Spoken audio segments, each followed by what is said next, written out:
afternoon, good morning, and good evening, everybody. We have people from 20 countries. It's a great pleasure to welcome you to our first Conceptional Webinar. It's not only the start of our webinar series, but also the start of our Conceptional worldwide community. So I want to welcome you in this community. We are looking forward to welcome you many times in the near future. Of course, we've tested everything, but please bear with us if we have some technical glitches, as you already have seen the first time around. This is our first webinar. And also special thanks to our three co-hosts of today. Please allow me to shortly introduce them to you. First of all, from the United States West Coast and having an early wake-up call, Doug Koob of Circle Alliance. Doug Koob is the founder of Circle Alliance, a consultant company that helps grow food and beverage brands and concepts in the US. Doug spent 23 years with Starbucks Coffee Company in business development, concept development, and sales leadership. He helped lay the foundation for Starbucks channel growth in the US and Western Europe. Second, I want to welcome Michiel Reuvers, Group Director Food Service from McArthurGlen, one of the largest designer outlet centers owners in Europe and North America. In Europe, over 25 outlet centers in 12 European countries. Roermond is one of their biggest centers in the Netherlands with approximately 8 million visitors.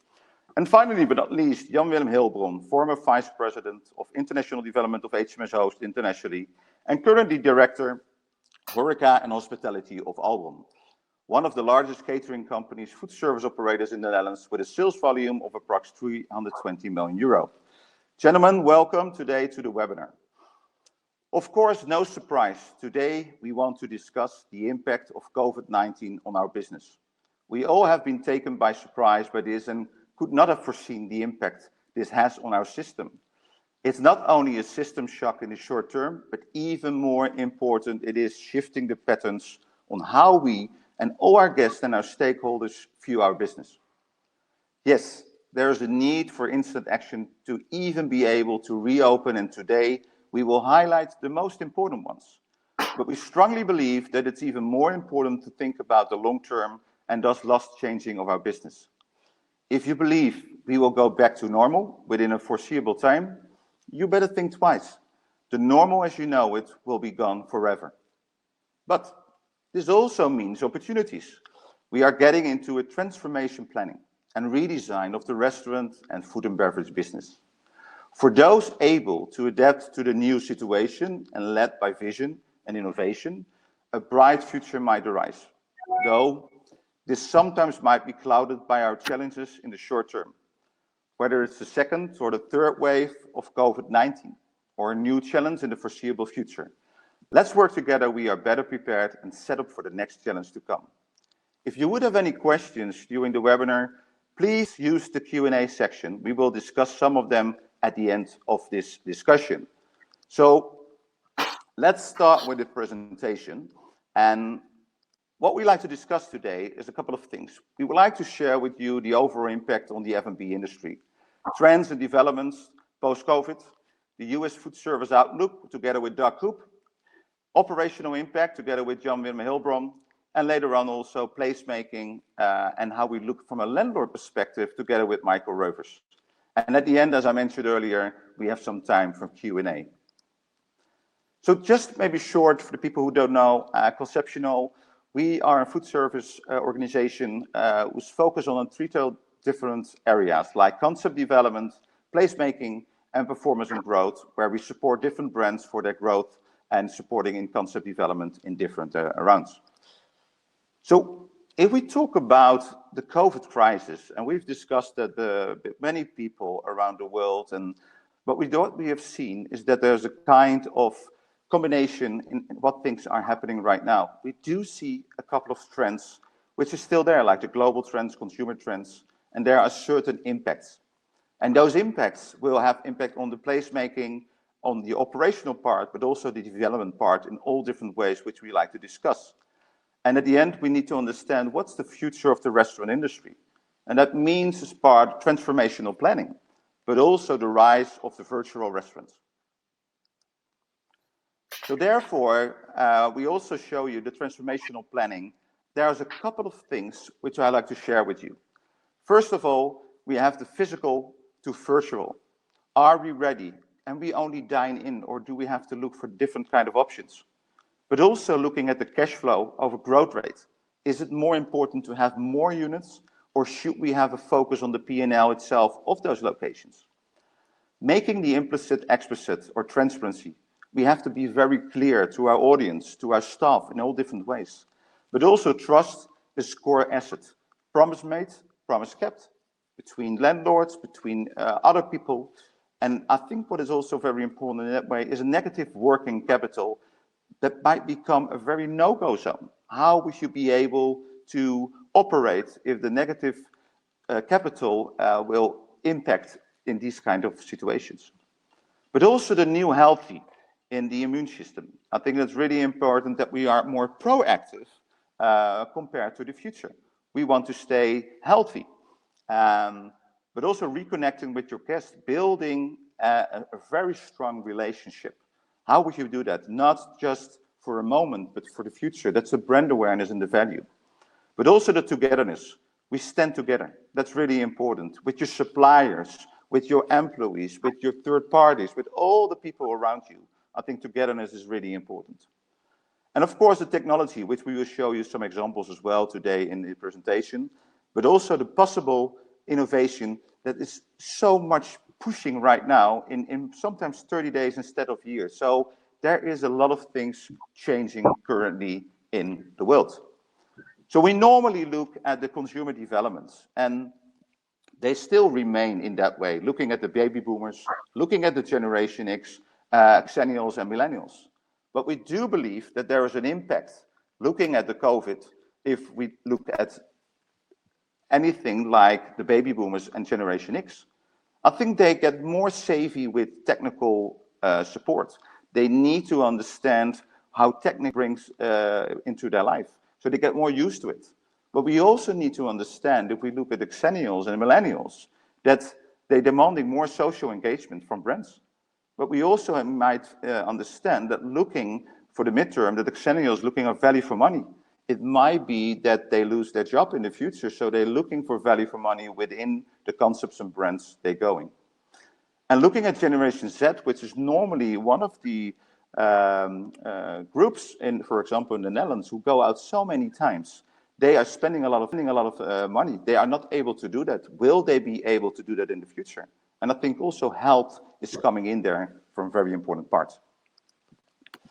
So if we look at age of working staff in the Netherlands, and this is also, this is specifically in the Netherlands, it's actually that the hardest struck industries has a lot of people, youngsters working there. And then you can think about the restaurant business, leisure business, airport business. So that's something to consider for the future as well, what kind of impact that might have, also looking at new food and beverage for the future.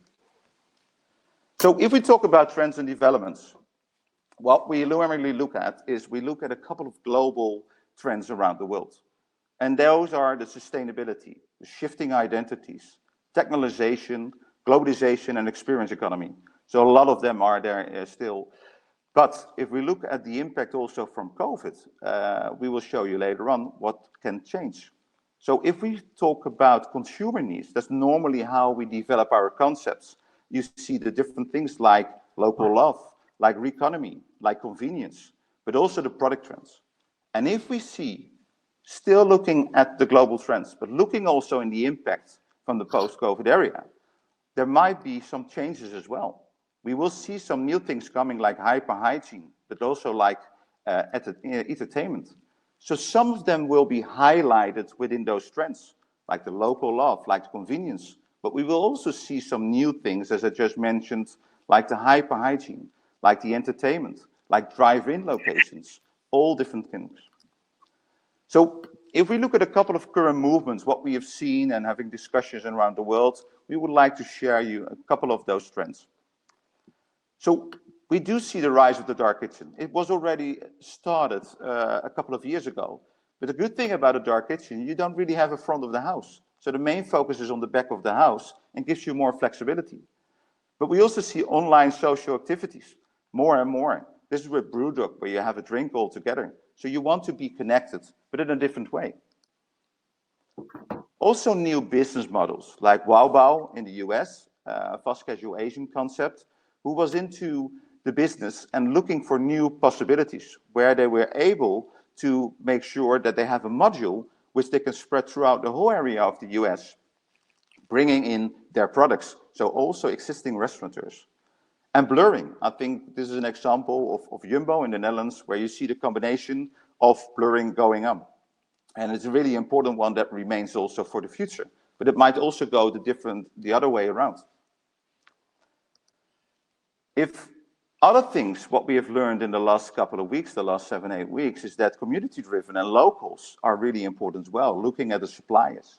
So that is a really important one to still focus on how can we support our locals. And this is an initiative from Amsterdam. And I do think that food is also a medicine. And this is an example from Dr. Smoot, but we want to be more proactive from the beginning, and that we are sure we're using the right things for our immune system. Are we healthy enough for the future? Another thing, what we also see is food service to food retail. So we see the other thing, but also food service locations like Lyon as an example, who's selling their products in a different way. On the other hand, employee well-being is very, very important too. So how do we make sure our employees stay healthy? What do we do? How can we support them? How can we train them in that way? I think this is also important from the catering point of view, how we can support those people. And what we've seen in many countries is that the drive-through location is becoming more and more important. People feel safe to drive, to sit in their car. As we see in some of the countries like the US and some parts of Asia as well, there is already an existing business in drive-through, and we do see it also in Europe. But we see new initiatives right now also looking into this kind of solutions. If we talk about the home cooking delivery, this is also something new. So you see chefs making great things, but they create great recipes which you can use at home. And this is also a very important one, we would say. It's about the efficiency needs. And what we mean with that is that technology is becoming more and more important. We all have seen several initiatives that started in 2019 and 18. And here's a couple of examples, like Spice in Boston, who has a full automated kitchen, where it's very safe in that way, it's very sustainable. And the other one at the other side is the hamburger creator, where it's a completely machine, where nobody is working on that one, working on the different levels of making the right hamburger. And on the top level, it's the Jesus, which opened in Australia, which has a couple of same methods in looking to the whole production of making the food. Is very popular as well. So also accessible luxury is an important one. So this is the Rijksmuseum in the Netherlands, who's creating a very accessible luxury for people. They can pick it up and get a great meal at home, but they have to pick it up from their famous chef. And the other one in here is the experience to go. And looking at the experience to go, it's a new kind of way how you can entertain your people with a kind of picnic, as you can see in here, to join them and having a great lunch in a park. So looking at the no-touch service we see in here, it is important from a safety point of view that we create a kind of possibility where people feel comfortable. And that's what they do right now also with all the delivery service. It's the hyper-hygiene where we believe in, like people feel more comfort and reassuring in that way. So another thing what happened in the last couple of weeks also in the US is an example here from Panera Bread. They created a subscription model. And that subscription model is very interesting. You pay an amount, I think it's around $9, and you get as much as coffee you want. You can go out there. So it's a different way of how you can interact with your customer in that way. And another one, what is quite interesting, is the luxury delivery, which you can see here in the Japanese famous chef in New York, where they have created a special box, a sushi box. It's not really cheap. It's an $800. It's quite expensive, but there are still people who like to spend their money. And this is one of the examples what they are using in there. So also what we have learned in the last couple of weeks is also that social connection is quite important. How do you take care of your people, of the people around you? There's an example of Sweet Green in the US, and we see a lot of initiatives as well in Europe where people want to stay connected together with their audience. And another one, of course, the famous chef, and he's a live-sharing chef, and he is a great guy, of course. He used his camera and show all different things, how he cooked the different meals. And people, they are following, millions of people are following this person, of course, one of the best chefs in the world in doing this. So there's also some other initiatives what's going on, and you've maybe seen this one, like the cocooning on the left-hand side, where you see that all people are doing a new kind of solution to sit down and enjoy. But also Shake Shack, who created the kind of hybrid solution, and that's what we see in here, the latest Shake Shack, where they have delivery, where they have takeaway, where they have dine-in, all different things are made possible. And of course, the solution, the sanitary solutions on the left are key as well. And if we look at the dispensers, you see new combination of cleaning your hands, ordering directly, make things easy, but also different terraces, like you see in the right-hand corner, to stack people in a different way so they can go outside because there are different rules. And we also have learned that there is different possibilities if we look at the delivery market, where people can store their products and they can stay on a distance, like we see here on the right-hand corner. So some facts and figures, what we have learned from around, which we would like to share with you as well.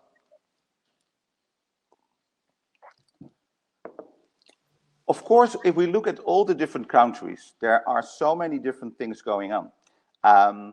We see big difference, of course, in European countries. There's not such one system, but we also see things in Asia or Korea which has less effect. But what we have learned is that the current situation right now, where we are allowed in some of the countries to have 30 people inside dining, or what we've seen in the UAE, that's 30% of the dine-in. We see the same happening right now in Spain and other countries. The question is, of course, how can this be profitable also for the future? Where is the break-even situation? And we will share later on a presentation where we talk about the financials as well.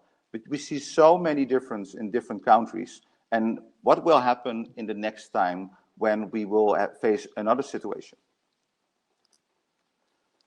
What is also interesting, this is not really specific for food service, but it's more related to retail service, is that we see a big shift, and this is from Euromonitor, that the luxury goods, of course, they are decreasing heavily. But the pre-packed, of course, is growing. People want to feel safe in that way. So there's a big movement going on. Although what we see in Korea, there are less impacts in that way, but also the development of the pre-packed food is growing in there as well.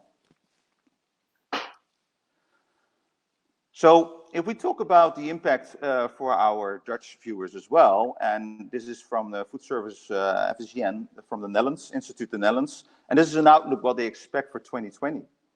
They do believe that we will have a decrease looking at the total food market. And we also see that the increase in delivery is expected to be 325 million plus. But what we see as well is a decrease in the classical F&B in the restaurant for 41%, which is a serious number. But in the total food market, about 36%.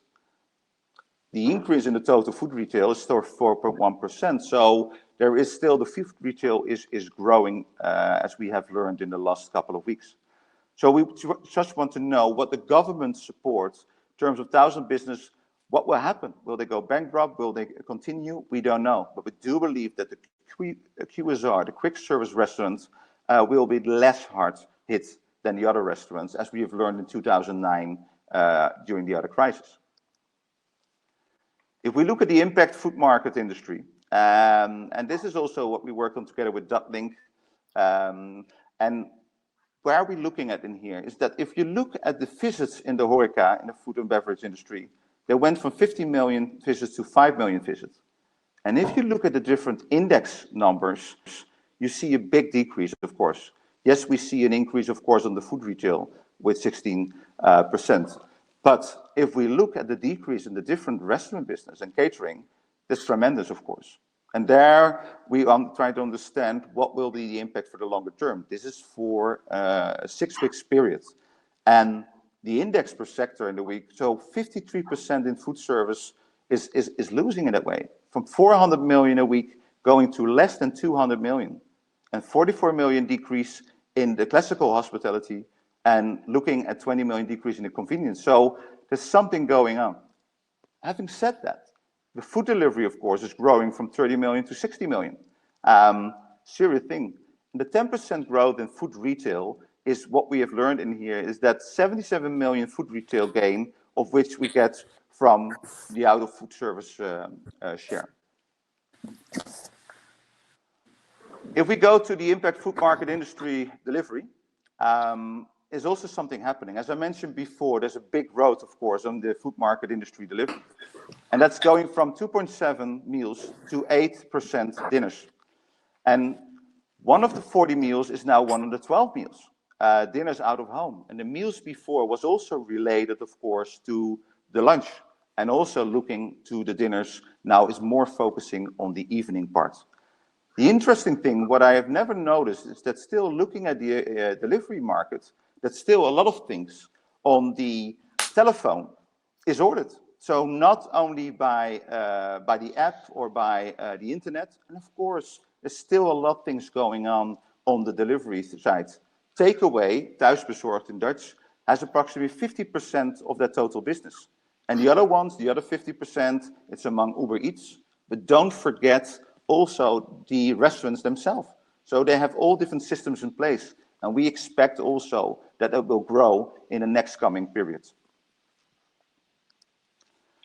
So if we look at the United States and looking at the impact on the United States right now, there is really something happening, of course, there as well.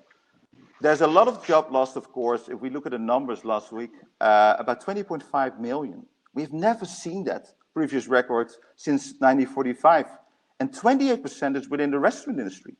So there's a lot of decline going on over there. And we will discuss that later on together with Doug.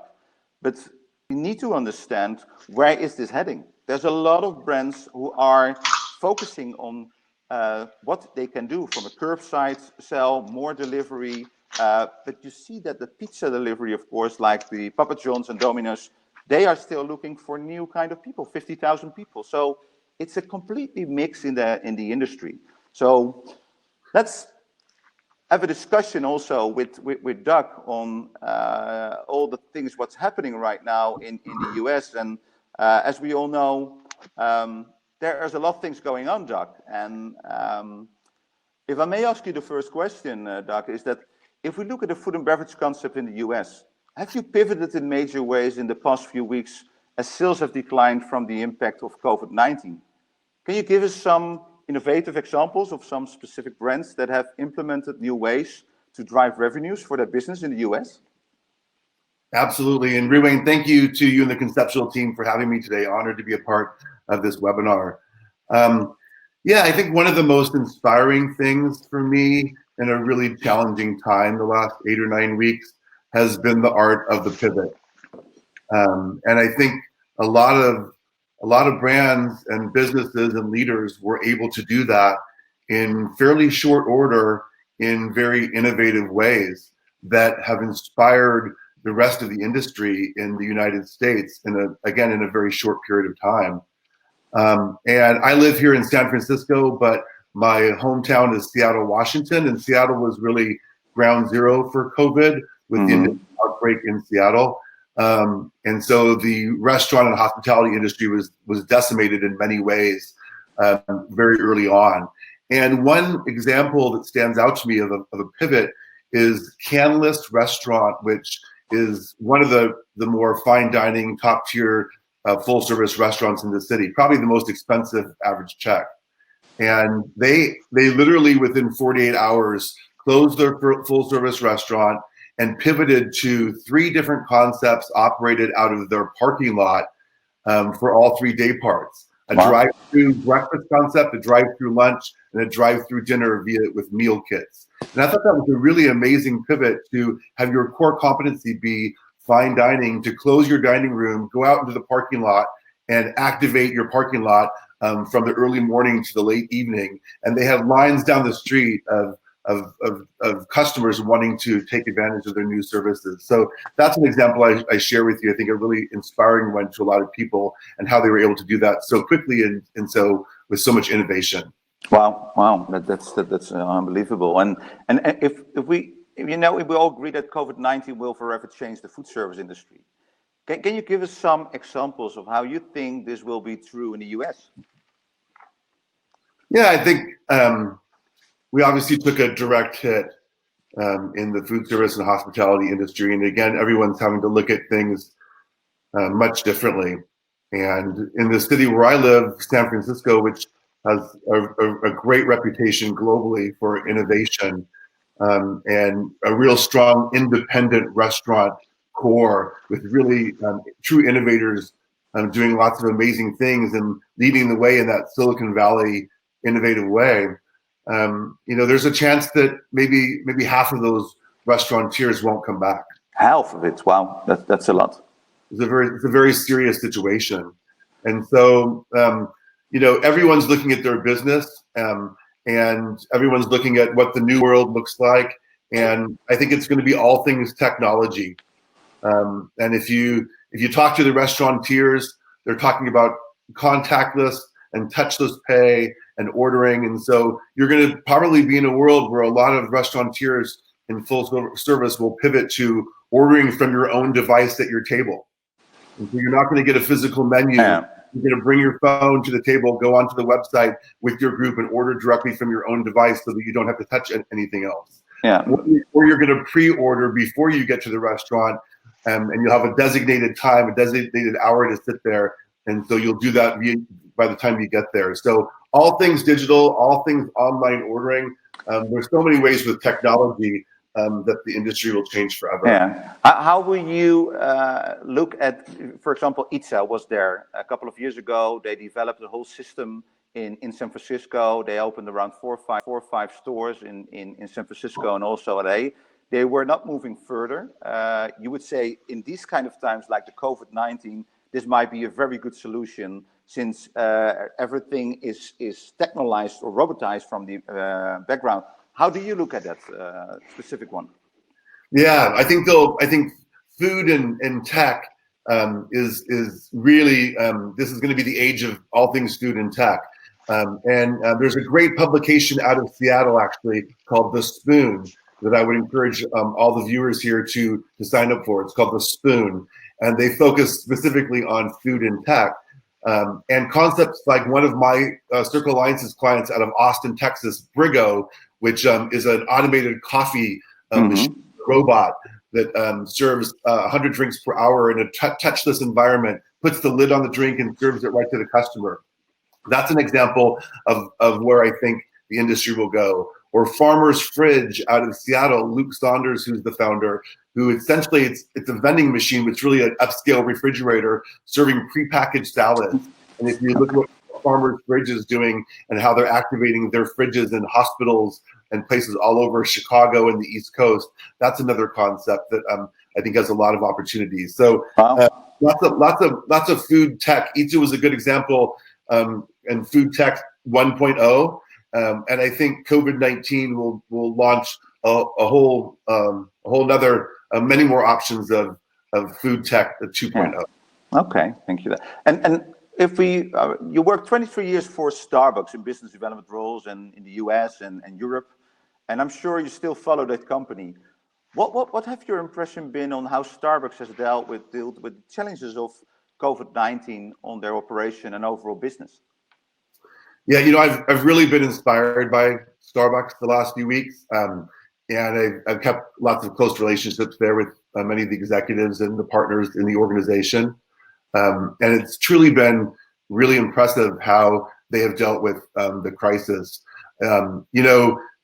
China obviously had the crisis before the U.S. and the rest of the globe, and so they really learned a lot of key things from closing down the Chinese business in fairly short order.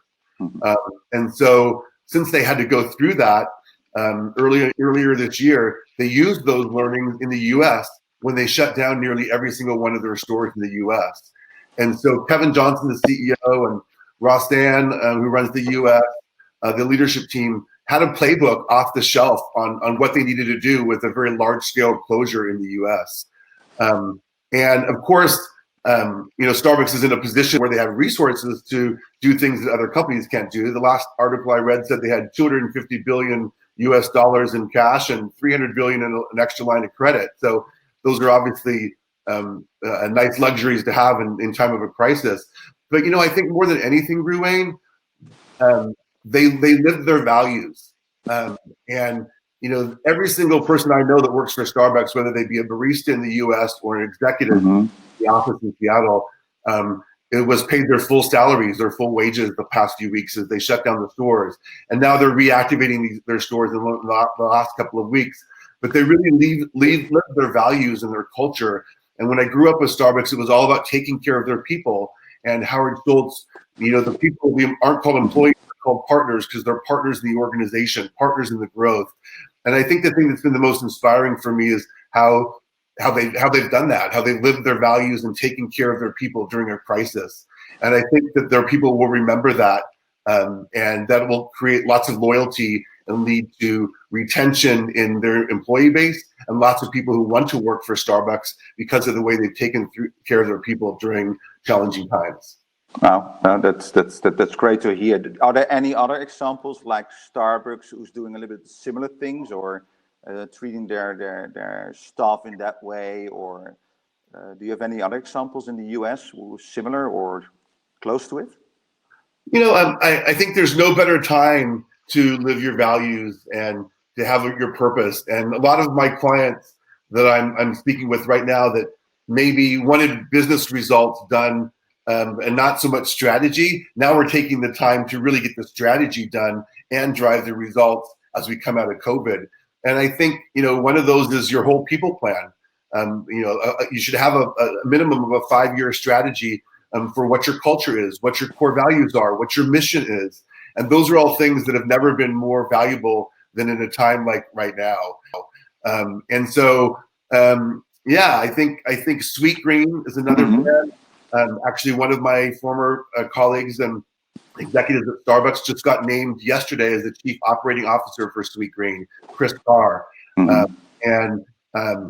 If you look at what Sweet Green has done in building a very purpose-driven company with a lot of loyalty from their customers, their core customers, and from their people, they're truly living their values in very difficult times.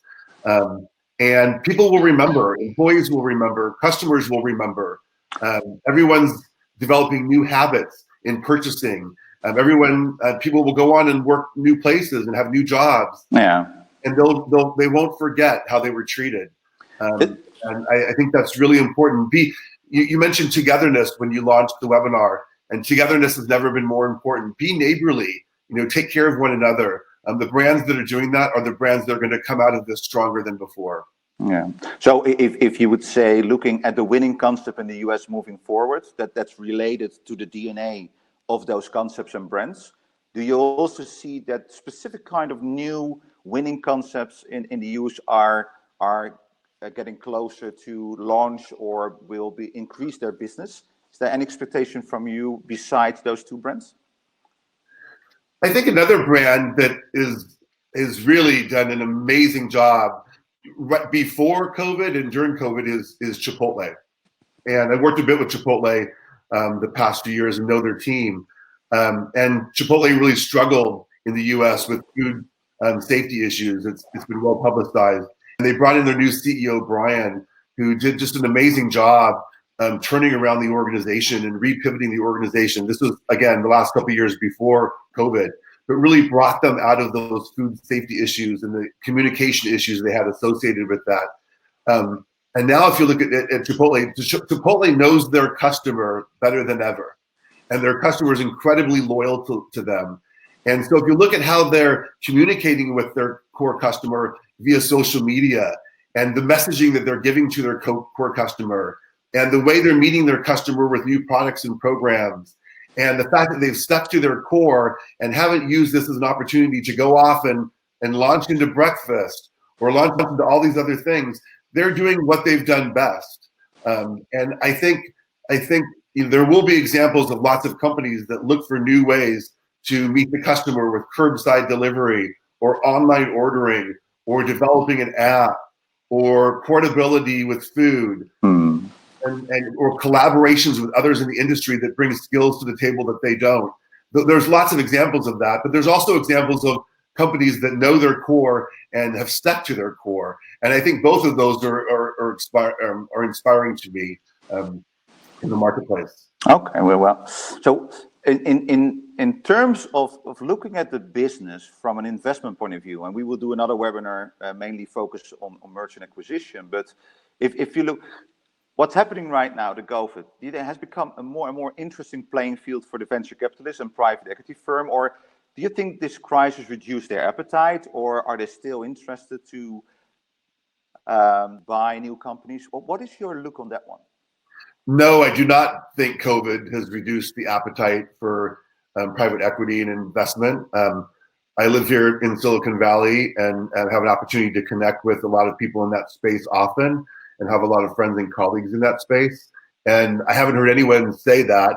I think there's, if anything, there's going to be more opportunity because the true heroes of the industry, or the future leaders of the industry, are stepping up to solve, problems and create opportunities. And I think venture capital and private equity looks for those heroes in big ways. They want to be a part of a great story for a new commerce or a new industry. And so I think there's lots of money still out there. If you look at the American stock market, you can see where the stock market is still really strong, even though we've got just horrific unemployment numbers out there. But I think the thing that will be different, Reoewein, is that the questions and the process and the vetting of those concepts and those leaders and those entrepreneurs will be different. I agree. The money and the spend will be completely different.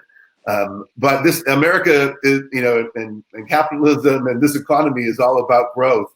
And so we still need to grow. We're going to need to grow more than ever because of the severe economic downturn the last few weeks. But we'll grow differently. And so I'm talking with people all the time that are young and have new ideas and are activating and implementing things on a dime. And I think that those are the people that the private equity community are looking for to create and drive new opportunities and transform and reinvent our industry, which is going to need a lot of transformation and reinvention.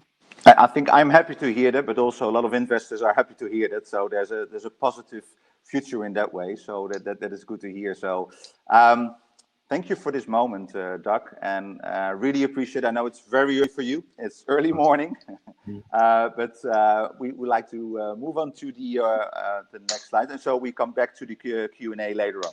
Excellent. Thank you, Reoewein. Thank you. Thank you. So what we already mentioned in the US, of course, a lot of things going on, and some good things about the pizza delivery marketing, which is still growing, but there's a lot of things going on, as we just heard from Doug.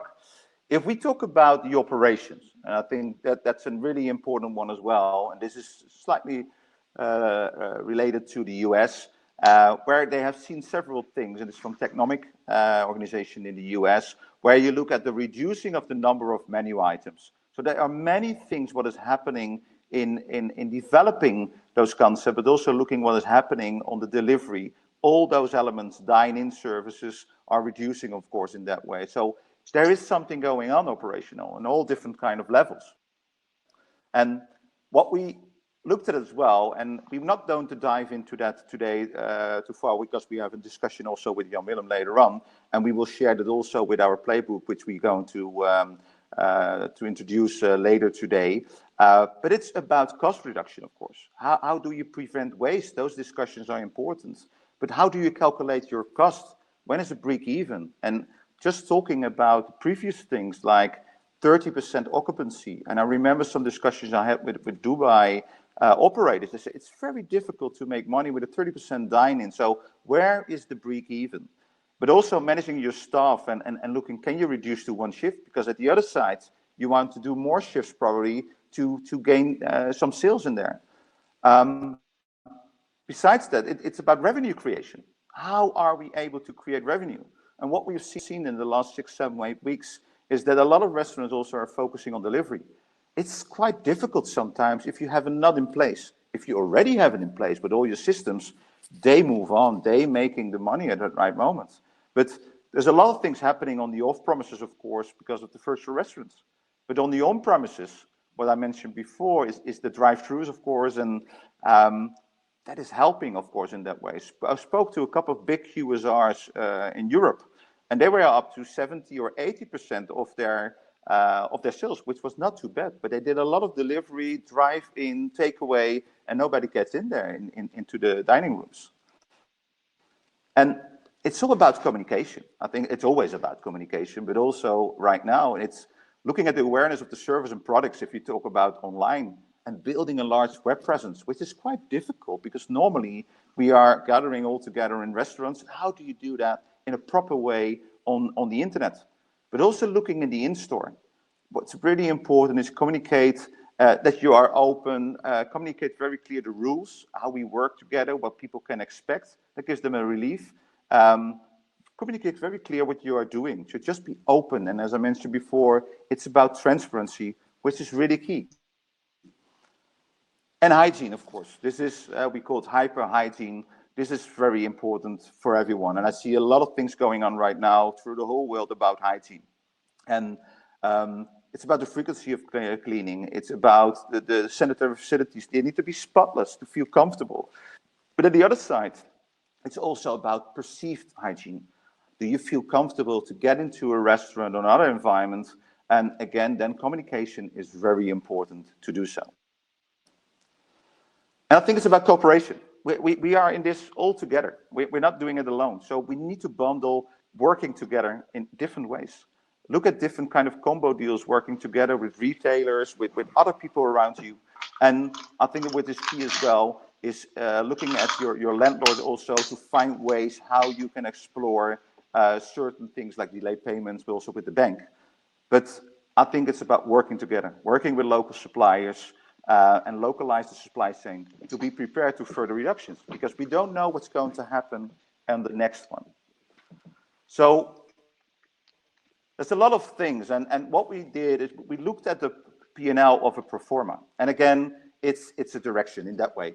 And I think what is really important to say in here is that there will be an impact on the restaurant business, and it will not be better way.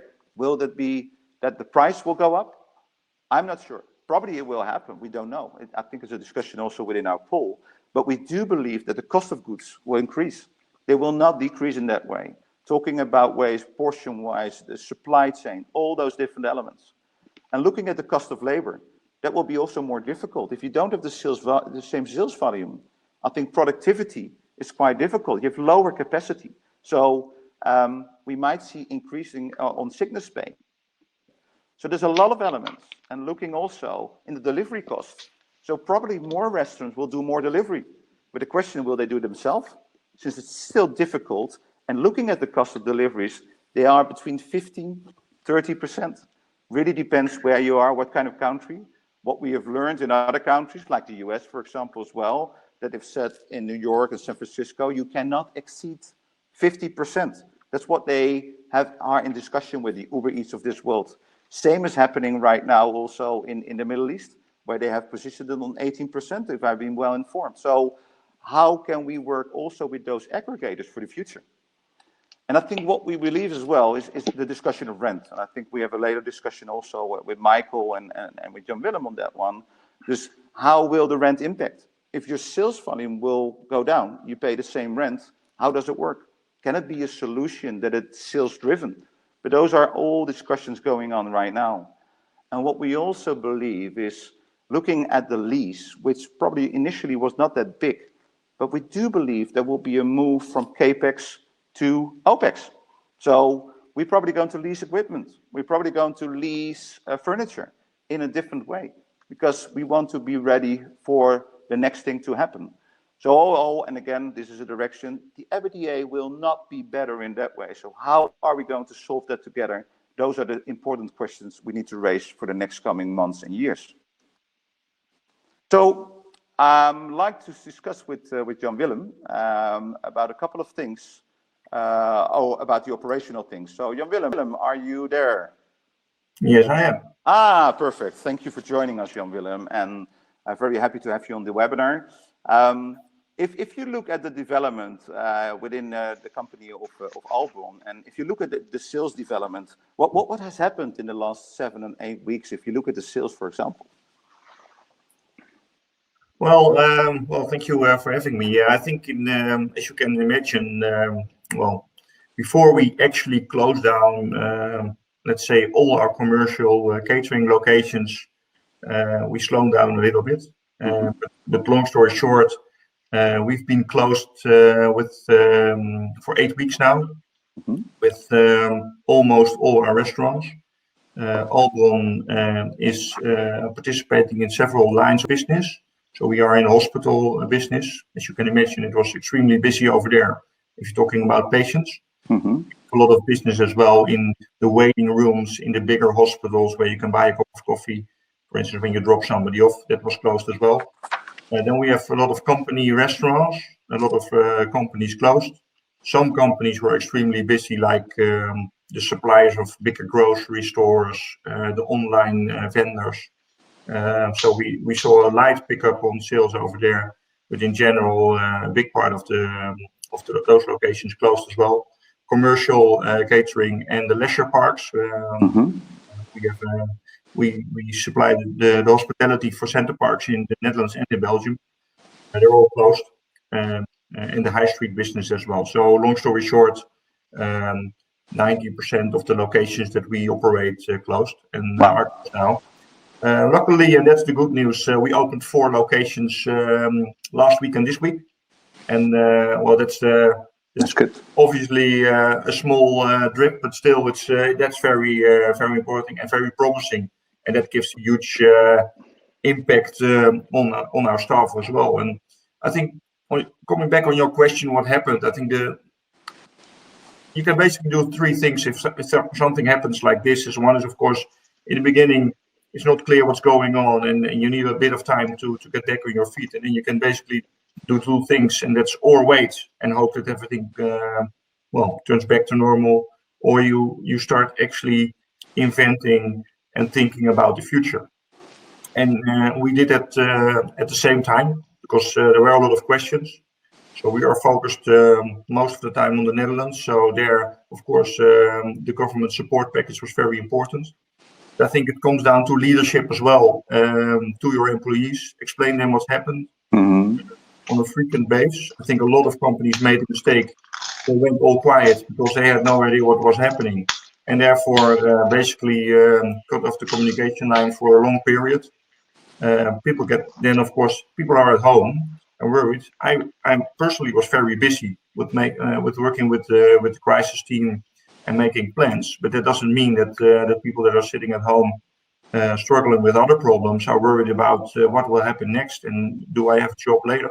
Yeah. So we were very clear that communication, and because we have like 4,500 operational employees sitting at home at this moment, so we made small movies with news, with things to show, things that are happening, and on a fixed day in the week we share this, and we had a lot of good comments on that, a lot of questions, and obviously we could reconnect with our employees in this way, and we agreed on several people that were involved in this, because we don't want to overload people with all kind of information, and we also make sure that everything was right. So you were able to keep your people on board in that way, if I hear you well? Well, at least we kept them connected. We have a head office, a support office, and of course there people with laptops and everything that you have to work on a distance. That was all fine, and so we picked up some work that was left behind in the past, and that was good. But in the end, that's a really small part of our company. We are an F&B operator with a huge labor force that in the end can only work on location when there is business, and obviously everything was closed. So that's where we were.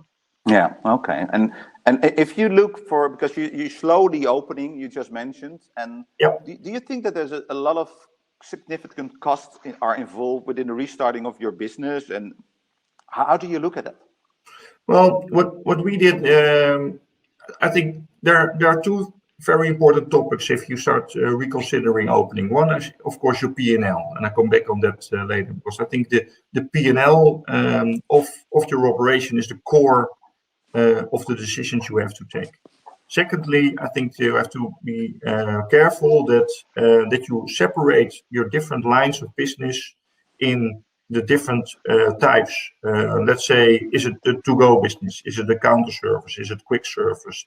Is it full service? That's at least what we did. So basically, we made a scenario for each individual service type. Mm-hmm. Based on each service type, we tried to predict what the government would allow us in the future once we were able to open again. You've shown a slide earlier with all the difference per country, and obviously we were wrong. But that doesn't matter, you know. In the end, if the distance is 1 meter, 1.5 meter, 2 meters, as long as you have thought through that new system of way of working, then at least that's covered. And then, of course, you have to change the distances. So what we basically did is that we made a scenario for each individual location. So every location, that's more or less 600 locations. Mm-hmm. Then this protocol is delivered to operations. Operations has to put it in place. And then our hygiene team that's normally is doing control on hygiene, on all those individual hygiene points that you have to score in the locations, but in this case on the solution for the COVID-19. And then once that's checked the box, then you're allowed to open. And the reason this wild part, and I think that's really important because, well, I can say this probably because I've been an operator for a long time, is that if you allow the operations to organize it themselves, they will cut corners. And I think that Doc said it as well. We've been always very clear to our staff. You know, for us, the safety for our employees and the safety for our guests, that's number one. And the continuity of the company, that's important too. And everything we do is based on this. So be very clear, be very transparent what's important. And then, of course, you have to deliver, okay, how are we going to deliver this? The biggest problem for us is full service location. Can you explain why? Well, then I come back to my earlier comment on the P&L. Everything is possible, and I think it's possible to deliver the service in whatever ways you want. But in the end, the productivity of an employee in the new situation becomes so low that in the end, your bottom line will be negative. I saw some numbers in the overview you showed earlier. Mm-hmm. Well, that's a positive figure in my opinion. Think about full service. For to-go, counter service, quick service, I think it's probably spot on. You can imagine if you had a 15% EBITDA, which is a very strong EBITDA in my opinion for a food and beverage location, at least in the Netherlands. Mm-hmm. Then delivery, if you don't deliver yourself, will cost you at least that percentage. So your bottom line is zero.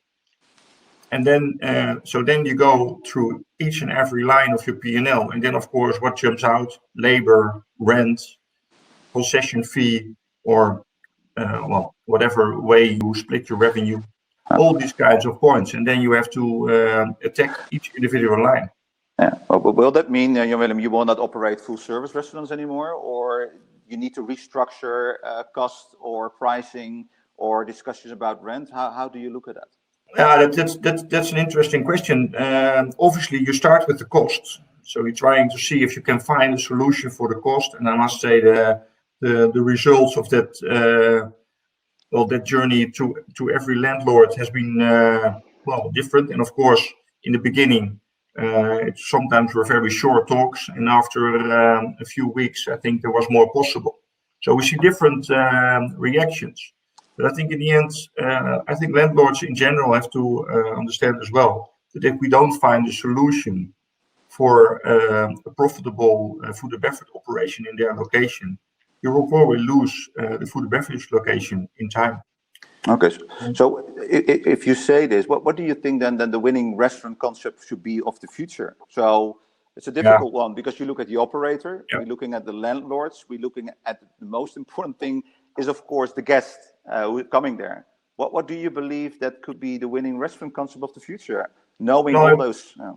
It's a good question. I think, in my opinion, I think the most important reason why people go to a restaurant and eat in is because they go for for one, they go for the hospitality, for the service, but I think at the same time they go for being together with friends, family, or with other relations. And there's something you can not always solve with or technology or delivery.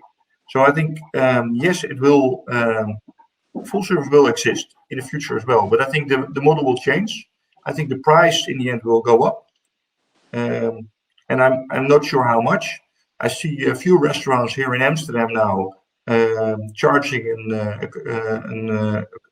corona, as we call it in the Netherlands, tax on top of their normal prices.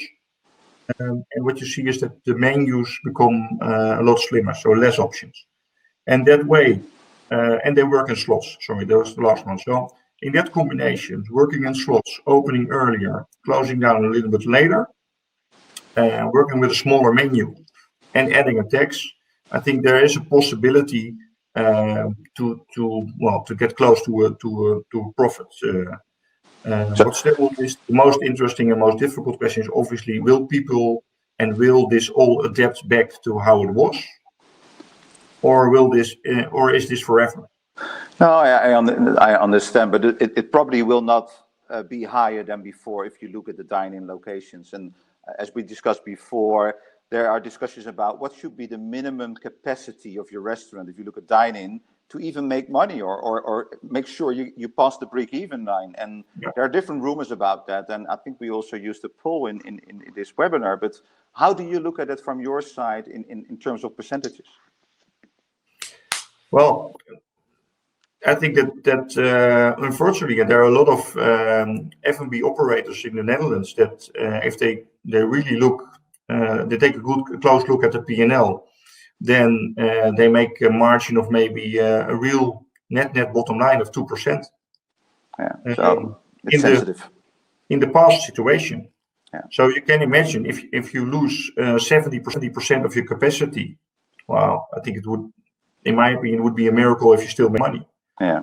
So, it's not that easy to give a number to that. What you have to keep in mind, Reoewein, is that depends a bit on the country, but in a lot of countries, it's not that simple to just let go your employees. If you look at the numbers in the US, that's obvious, but of course, with the, let's say 10 days notice system as it is over there, it's much easier to scale down. Yeah. Over here in the Netherlands, that's a different story. And that's one of the reasons why the government jumped in with covering a part of that cost. I understand. So we have many more questions, but we will go on to the questions. Thank you for this moment, Jan Willem. Very helpful. So thanks for that for now. Okay, talk later. So if we talk about the impact food and beverage and the role of the landlord in placemaking, I'm really curious also, having the discussion also with Michiel, is that we do believe, looking at the situation where the customer sits and where the operator sits, but also the government is involved in here, the landlords, the banks are involved, but also third parties. So actually, it's about customer centricity requires collaboration between all parties involved. And I'm curious also, having the discussion with Michiel later on. So what we found quite interesting as well, if we talk about changing mobility, and this is something from Google, and I followed that in the last couple of months and weeks, what is happening in all the different sectors. And as you can imagine, of course, we have a main focus on the retail and recreation, since the shopping malls are in there, the restaurants are in there, but we see all different numbers. And of course, in Asia, it would probably be different. But as we all know, looking in Sweden, you see different numbers, of course, looking at the decrease. For example, in the Netherlands or Spain, it's already a big difference between 43 and 84%. So it's interesting to follow what is happening in the areas, also in the transit stations, what is happening there. So how can we understand this, and how can we make the right decisions as well to offer the right food and beverage in this kind of environments. Interesting to follow on Google, so I'm happy to share the link later on as well.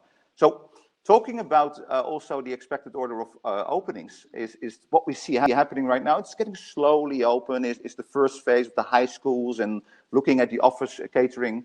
We see the high streets, shopping outlet centers, of course, slowly opening as well, the leisure parks, and afterwards the train stations. They are, of course, open, but I'm talking about the food and beverage in there. And looking at the airports and finally, probably also the events. Again, it really depends what kind of country you are, but this is probably what we expect, and hopefully June will be the moment that we will see flights again going through Europe as well, where we see that currently, of course, in Asia, more domestical flights, but the rumors I've heard is that the airports are probably going to reopen in that period.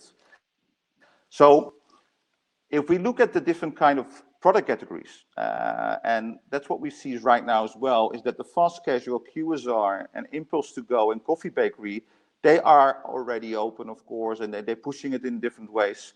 And if we look at the second to open, we expect the fine dining, as Jan-Willem also mentioned, probably in a different way, in a different model. Casual dining, which can be more difficult because you sit closer to each other. Can also be the bistros and can be the brasseries, but also the other casual dining environment. We need to find solutions. And the lunchrooms. Difficult probably is the food halls. Everybody's gathering together. How are we going to solve this? Are we going to spread the people after they took their food from the different stalls? And also the free flow and self-service, where people touch all different things in that environment. So, and I think what is also important is looking at the bars and nightclubs. And that's sensitive. If we see right now, of course, here in the Netherlands, it's a hard time, of course. People are gathering together if you look at the bars and the nightclubs. And what we've learned in South Korea, where they opened almost all the food and beverage at a certain moment, they had to close down again 3 days ago. So it's a pity that happened, of course, in that way, that, again, the COVID second wave hits over in South Korea. Will that happen? And when will it happen also in Europe? We don't know, of course, exactly. So it's discussion also about the landlord support.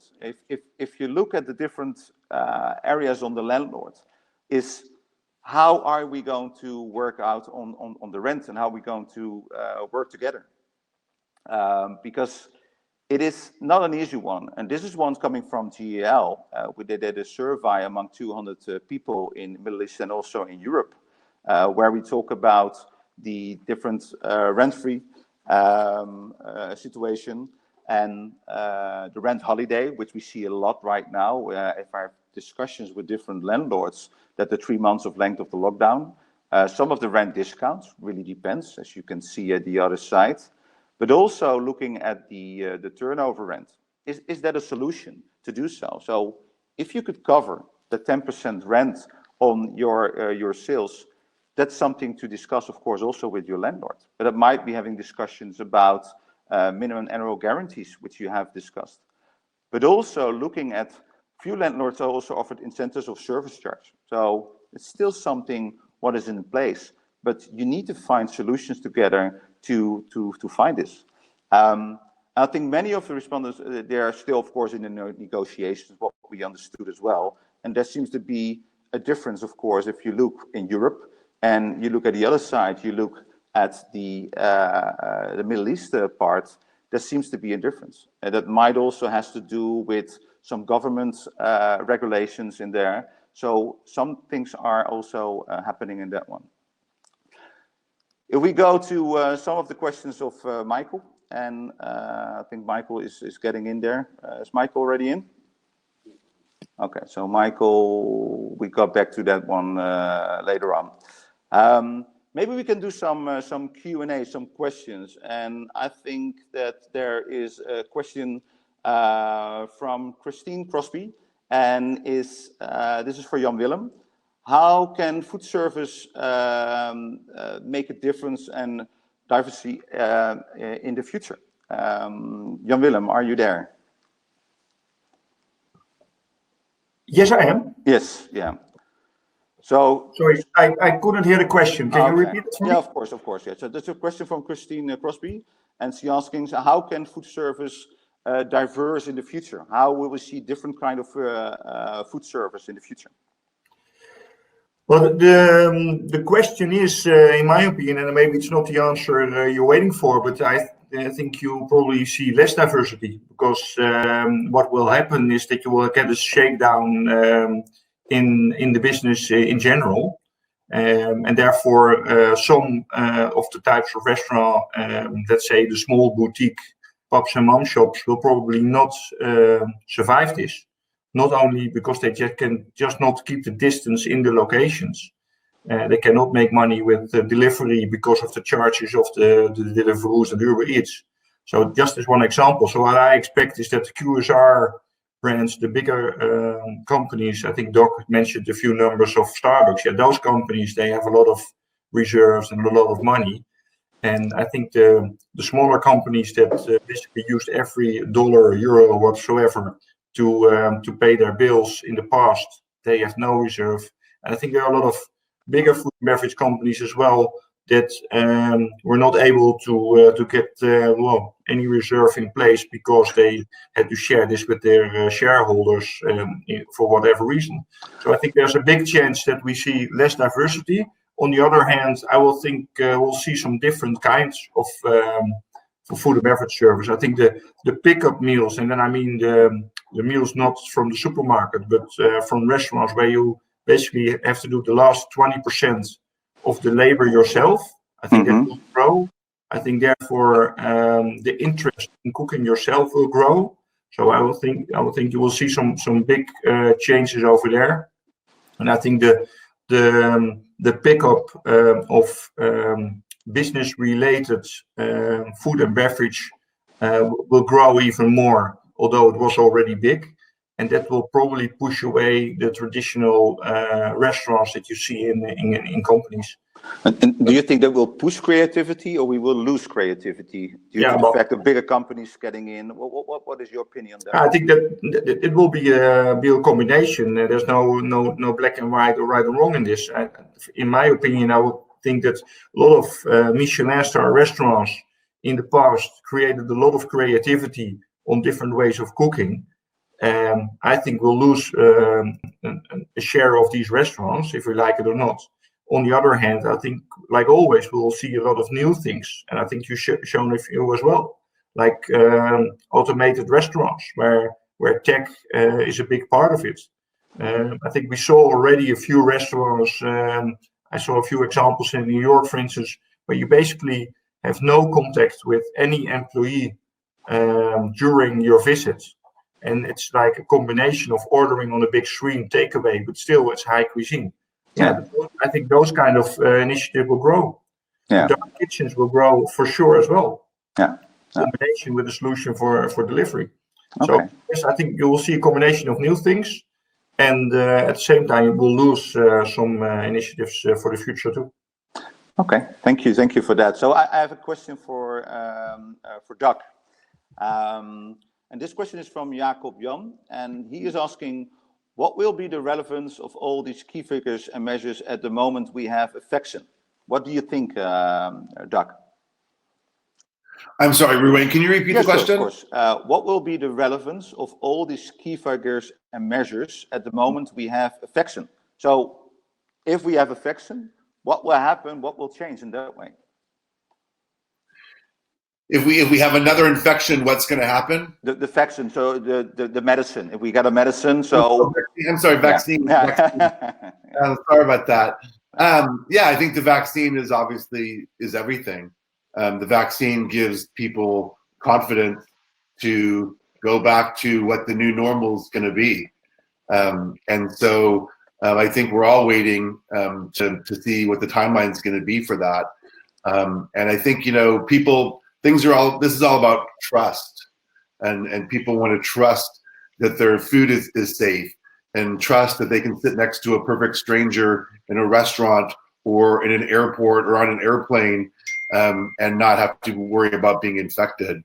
Yeah. And so I don't know if you've been following what Bill Gates has been saying about this, but if not, tune into the Bill and Melinda Gates Foundation, and he's pivoted his whole organization towards COVID and vaccines, and talks a lot about what that's going to do to again give people peace of mind and trust that they can go back to be safe in public places. Okay, all right. Thank you for that, Doug. And I think Michael joined as well. That's correct. Happy to have you here, Michael. So we were just discussing about different things, also from a landlord perspective. Made it. Sorry.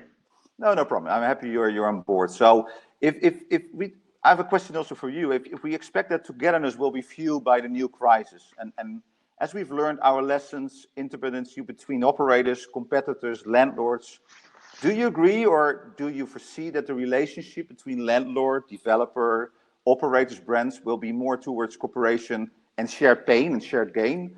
And can you give maybe some examples or your vision about that? So what's the future of concession business models based? So how do you look at that for the future? Yeah, well, first of all, thank you for joining the webinar. It's a very wide and interesting question. I think over the last 20 years I've been in the business, I've seen many of these crises, and the business model is always challenged.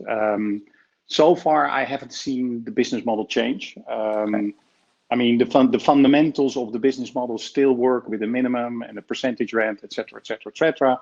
And still everybody's participating.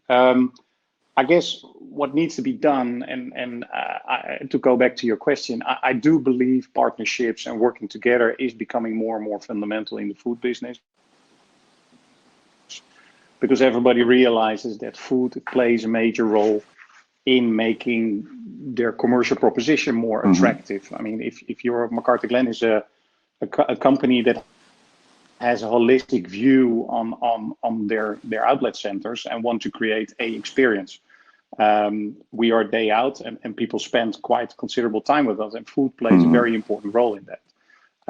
If you then want to have food play the right role, and the service needs to be at the right standard, you need to create the right environment, but also the right business model.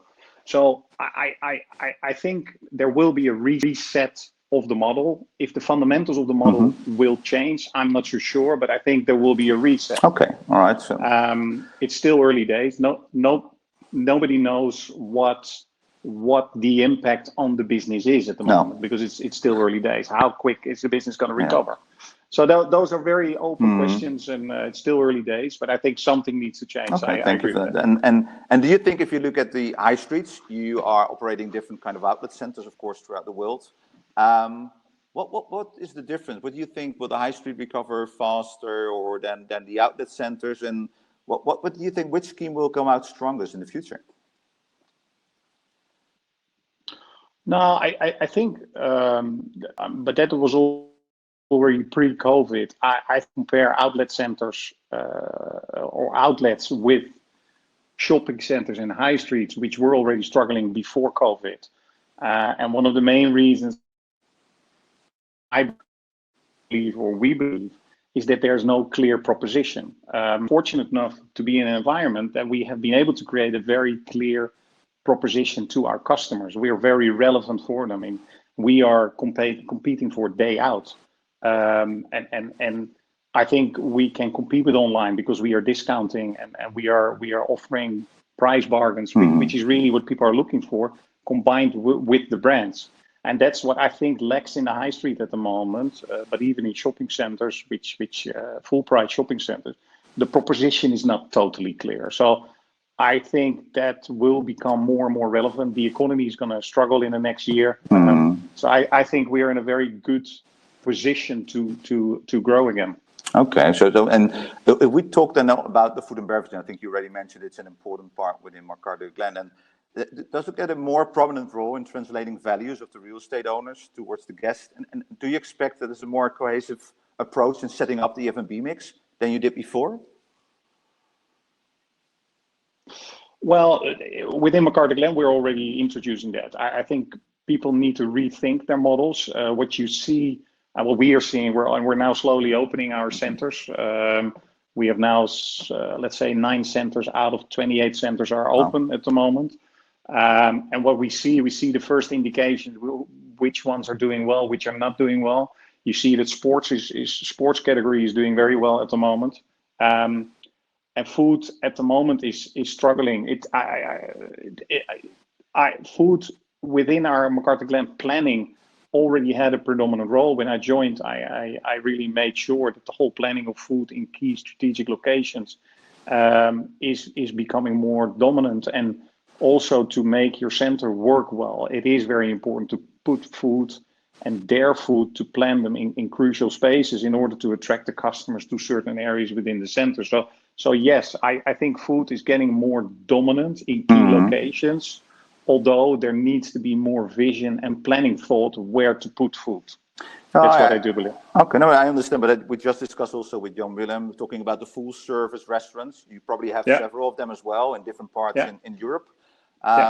It might be the case that will be more difficult, or with a different business model in that way.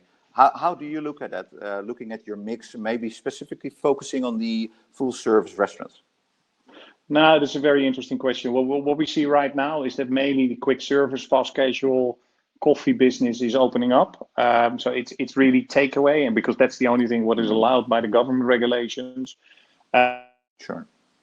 I am with what is the impact going to be, and how you're going to deal with it. It's very obvious is if all the COVID regulations are going to be applied to the full service restaurants based on what we see right now, obviously you're going to have a capacity discussion and a big issue. And we're now discussing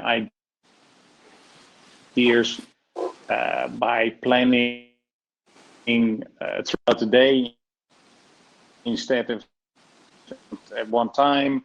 How can you divide it 1.5 meter away from each other by implementing dividers, changing the seating area? So there's all kinds of initiatives. I do agree the full service will have a difficult time ahead if these regulations will keep. So yes, I think it will be difficult. Okay, and as we were discussing also with Jan Willem from an operator point of view, is also what they are looking for, what they expect, and we are on this together. We need to work together. What would you expect from your operators, your F&B operators looking throughout Europe and other parts of the world? What will help you as a person, but also within the company, to make this happen and to find solutions together?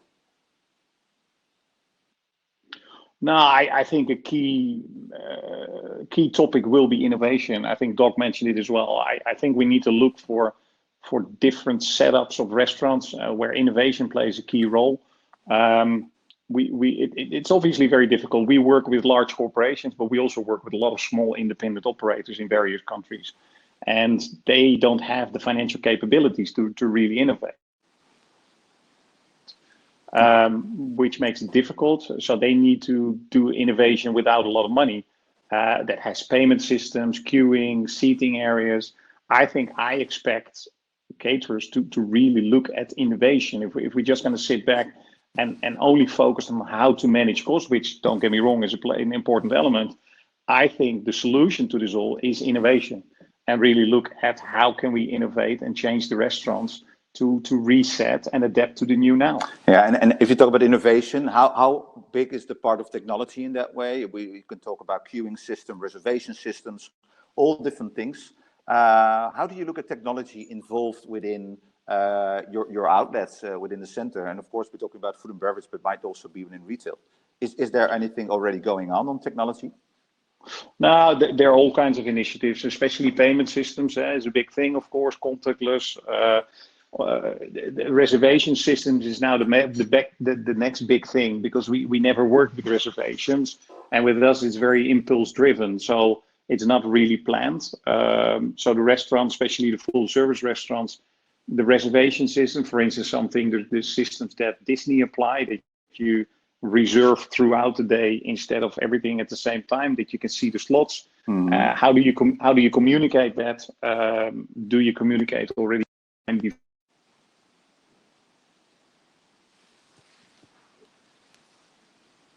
Michael? I think we lost Michael.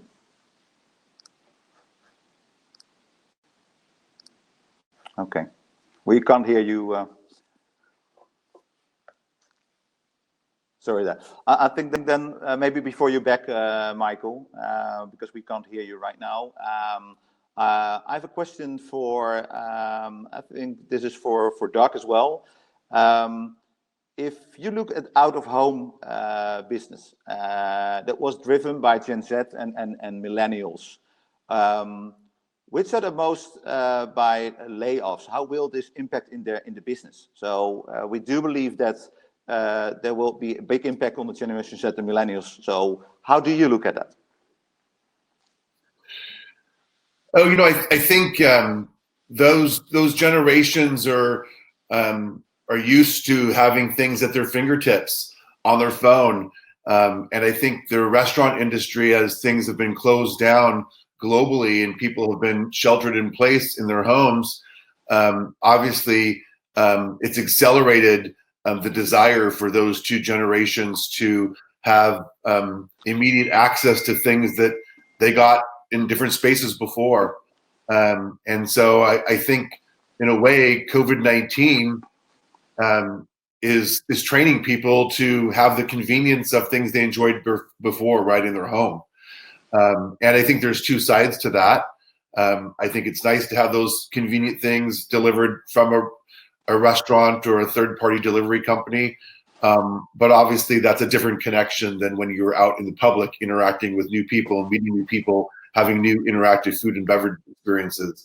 And so I think after this is over and we're back to a new normal, I think there'll be a stronger desire for people to leave their homes once they have that trust that they can be safe out in public and restaurants.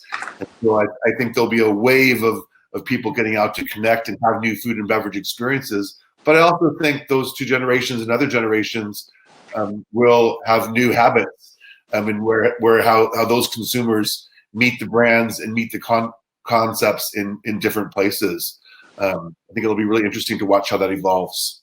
Okay, thank you. And this is the question from Herman Kok, and this might be for maybe young Willem. Do we think that the push for tech to allow for social distancing contradicts one of the reasons to go out, which is social interaction? Well, I think part of this question I already answered earlier, and yes, I think that there are two reasons why we visit the various types of restaurants. One is just because we want to eat. Doesn't really matter if it has to be healthy or not healthy, quick or not quick. So that's one part, and I think their tech is fine. I think the moment that you go for the social part of dinner or spending time on drinks, and then it's different. And I think there's a very that's where the complexity in the end is. So I think tech, yes, of course, it's possible. But I see, for instance, we have an app where you can make reservations for slots in the restaurant. Well, we already had that, but now that's very helpful to organize a good flow in of guests during the opening hours of the new restaurants. If you don't have this now, then it will be tough to get this in place in time. Those kind of tech solutions are great. I think in the end, hospitality will always be about interaction between guests and employees, and that part that will be a tough one, and I don't see that easily being replaced by tech, in my opinion. Okay, and there's another question maybe for you as well. Is that there's a question from Paul van Oers. We need to educate new food service leaders. What are the key learnings of this crisis? Yeah, well, for me, the key learning is that you can be as entrepreneurial as you want. You have to make sure that you have some reserves in place as well, because I think the food service industry in Europe always had a difficult time to getting loans from banks, because it was always seen as a bit of a shady kind of business. Not a lot of ways to deliver collateral to the banks. And I think that's one of the reasons why a lot of F&B entrepreneurs, every time they open a new business, put all their money they have in it and basically had no reserve for a rainy day or even a big crisis like this. And I think that's one of the learnings as well. Another one is, and for instance, you've shown the slide earlier. Airports are obviously hit as first and will probably have the biggest impact for the longest time. So I think the question is the airport model, and my heart really goes out to the operators, but to the airport owners as well, because this is an extremely difficult time, and I have a lot of friends in the business as well, as you know. But how can you make the model more sustainable for the future, and that you not only make money if everything is 100% in place, but what happens if you have like slower days? And I think that's a learning for us. We shouldn't sign contracts that only are good when everything goes well, because in the end, I think this is one of the situations again after 9/11, after SARS, where we see that it's not always good, and then you have a big problem. Thank you for that, Jan Willem. And looking at the time, we're going more to direction of closure right now. So I think if we talk about what's next, I think that there's a new economic reality. I think we need to be prepared for the next outbreak. So we really need to have a plan in place, what we will do. It's of course we have to wait for government, but we have to also look at ourselves and our own organization. And I think it's also a change in consumer behavior, and that's about medical transparency, which is really important in that way. So if you look at what will the future look like, at a couple of things, I think we believe from Conceptional, it's about community building towards everyday relevance. It's about entering the hybrid era and rebalancing physical and virtual. How are we going to combine that? And I think it's key that recalibrating financial health is important, and looking for sustainable growth. You try to do it hand in hand, but let's have a look also on the focus on the cash. Radical transparency is key. People expect that to be looking at the hygiene, but also reorganizing the supply chain, and that will take some time. We will probably have a more focus on our local environment in the future, and we need to be super efficient. I think data will help, technology will help, all those different elements will help, and I think labor is the main equalizer, is also key looking ahead. So cocooning is back. That's what we have learned in the last 7-8 weeks. So how do we work on that one together on concept development, but also looking at the existing restaurants? But data, as I mentioned before, opening up to data and tech-driven operation, I think this is key. We call it ground control. We need to understand what is happening in my store. How can we be efficient? How can we support our staff? How can we support our clients and get more information of that? But also price and value equation will be very important for the future. So many things, of course, in there, and we can talk about it for a very long period, but I think what is also quite important in everything is it's not only about numbers, it's about much more, of course, in that way. And it's about the secret of change is to focus all of your energy, not on fighting the old, but on building the new. And I think he was right, Socrates. It's a long time ago, but it still is the case at this moment. So I think that's an important one in that way. So I think we have done a lot of questions and answers. And what we would like to do is we would like to close it from here. And we will have a next webinar, which is about concept development. So what can we do with the stores from a kitchen point of view? How do we look at the front of the house? What are the new possibilities? So we will do a deep dive on that one, and also in store design, which we will do on the 2nd of June at 1400 hours. So that's what we will see us. So and I think that I hope you enjoyed what we have shared today and have the insights and having discussion. So thank you all for your participation in this webinar. And special thanks, of course, to Doug, Michiel, and Jan Willem for sharing the expertise and insights with us, as well as my team who work hard to make this happen. And still some things to do in the technicals, but it's the first time, and I hope you understand. I think we have made our first sketches together on almost clean new canvas, and on which we will paint together the future of dearly beloved industry. We need to bring ratio and I think also emotion. We call it the head and the heart within our company together and make sure we will maintain that connection of both worlds in the future. For the sake of our people, our partners, our guests, and I think our planet. So thank you again. And we are looking forward to welcome you at our next webinar on 2nd of June. And then we will zoom into more the F&B concept development transformation. So stay safe, stay happy, and stay healthy. Thank you for joining. Bye-bye. Bye-bye.